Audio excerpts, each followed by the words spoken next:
Hey YouTube, got a quick one for you today. We got galvanized plumbing here at a customer's house.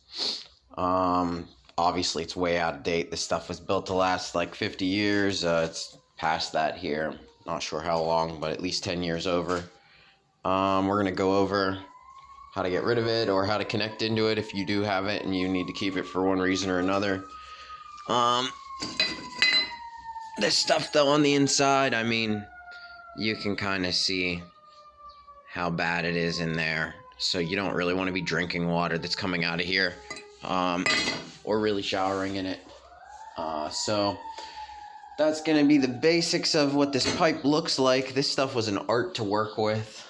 It's definitely exact measurements. It all threads together. So to make connections, you have to be sure about where you're at. And when you turn corners, you have to either put in a union or a compression fitting. That's a union. This is one that I did. I tied into the main. This is as close as we could get to getting rid of all of this.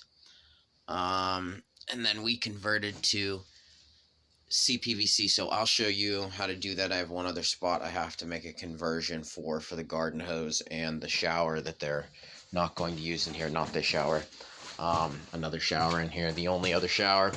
So when I get underneath, I'll take a video for you guys and you'll get to see a little bit more of this. Just for reference, this is what a union would look like. These fittings have gaskets inside and the two pipes are just bare like this, and they shove together and you tighten both ends down, but it allows you the freedom to twist each end of the pipe so that you can have your fittings very tight, because that's what they have to be, very tight and coated with a thread sealant. So that's the gist here. I'll get underneath and I'll show you a little bit more, and that's gonna be it, guys. Alright guys, so this is how we're going to make our conversion. We're going to cut the pipe that's underneath it there, and there's a T that I'm going to tie into that's going to lead to the outdoor shower. I'm sorry, to the outdoor spigot for the garden hose. But this is how we're going to do it. We're going to take this fitting and we're going to thread it down straight onto this galvanized pipe fitting, and then I'm going to put thread sealer on that side and I'm going to send that into the pipe downstairs. The reason I'm adding this nipple instead of just using one of these guys is the other pipe in there, the threads might be a little old. I can give this a little bit more crank when I've got it in there after I've cleaned out the inside of the old pipe as best as I can with pipe wrench. Then I feel comfortable cranking this thing. I'm afraid I might break some part of the PVC. So I'm going to do this part up here so I can have it under control, and then underneath there we'll tie this directly, and I'm going to make two of these, and then we'll go under and we'll tie it in. So guys, I'm sorry the radio's a little loud. I turned it up because I wanted to enjoy it, because I wasn't going to be able to get over there to turn it down, but yeah, now I'm over here and I realized it was not the greatest idea for the video, but here we are under here. So I discovered one extra thing. This tee-off coming up here is actually going to another garden hose connection, as well as that tee. And then the rest of these lines that are going up are going to the shower. So I'm going to pull the hot water line, the one on the right there. I'm going to pull that one right there at that fitting and tie in right there with that nub we made with the cpvc. And then this one I'm actually going to tie in right here.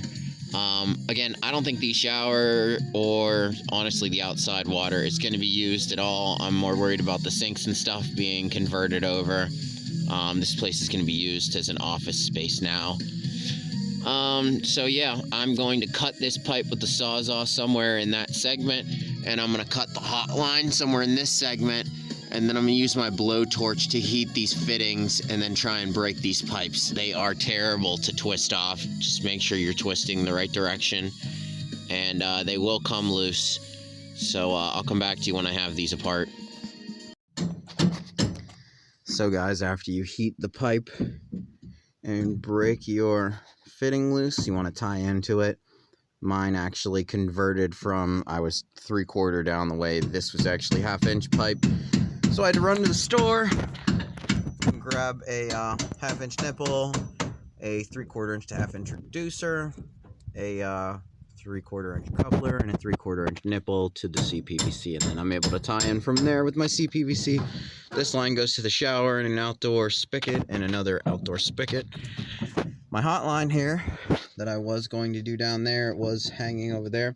It actually broke. They tied in with cpvc up inside of the shower, so just be wary of that. If there's been an update at any point, it could have been tied into. Mine obviously snapped whenever I tried to break loose my galvanized fitting, my elbow down there. So I'm just going to drop cpvc straight down. Luckily I had an access panel up there, so I cut that. I'm going to drop that straight down here and come back this way, cpvc to here. This is going to go, and this will be an elbow, and it'll be cpvc the rest of the way.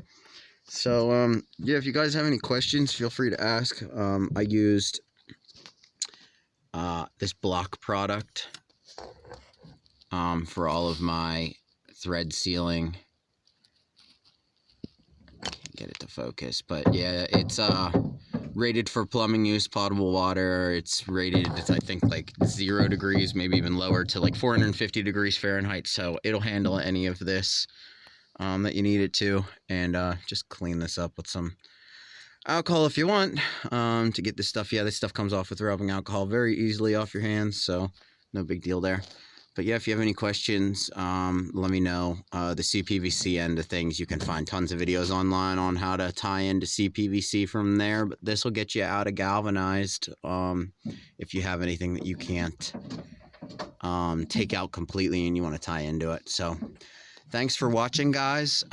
Quick notice as well, I am a carpenter, I am not a plumber. This is a favor to a friend of mine, so you know, just keep that in mind. I'm not a plumber. This would be how you would go about doing it. But, you know, if you want to get more information, I would look out there for a master plumber who has done this their whole lives. Because, like I said in the beginning of the video, this stuff's an art. I mean, doing connections like this and teeing off of it, you never know where this fitting's going to stop threading at, and whatever position it's at is where you have to work off of. So you know, if you have to have unions or whatever to get your turn right, and then the measurements are, I mean, serious. They're all exact, you know, like finished carpenter level measurements of exactness. So yeah, thanks for watching, guys, and I hope it helps.